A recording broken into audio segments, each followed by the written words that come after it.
Wow! Onion dosa. My choice is always onion dosa. Vegetable dosa. It's my choice. Podi dosa. My choice is podi dosa. Wow! Masala dosa.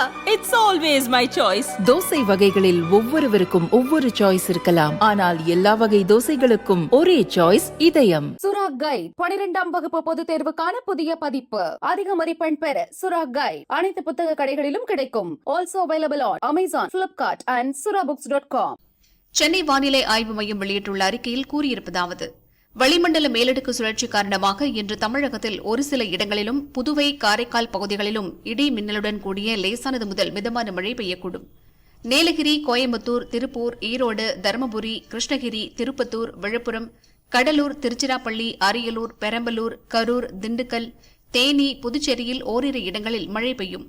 நாளை தமிழகத்தில் ஓரிரு இடங்களிலும் புதுவை மற்றும் காரைக்கால் பகுதிகளிலும் இடி மற்றும் மின்னலுடன் கூடிய லேசானது முதல் மிதமான மழை பெய்யக்கூடும். 9ஆம் தேதி முதல் 13ஆம் தேதி வரை தமிழகத்தின் ஓரிரு இடங்களிலும் புதுவை மற்றும் காரைக்கால் பகுதிகளிலும் லேசானது முதல் மிதமான மழை பெய்யக்கூடும். சென்னை மற்றும் புறநகர் பகுதியை பொறுத்தவரை அடுத்த 24 மணி நேரத்துக்கு வானம் பொதுவாக மேகமூட்டத்துடன் காணப்படும். நகரின் ஒரு சில பகுதிகளில் இடி மற்றும் மின்னலுடன் கூடிய லேசானது முதல் மிதமான மழை பெய்ய வாய்ப்புள்ளது. நாளை முதல் 11ஆம் தேதி வரை தமிழகம், புதுவை மற்றும் காரைக்கால் பகுதிகளில் அதிகபட்ச வெப்பநிலை 2-3 டிகிரி செல்சியஸ் வரை உயரக்கூடும்.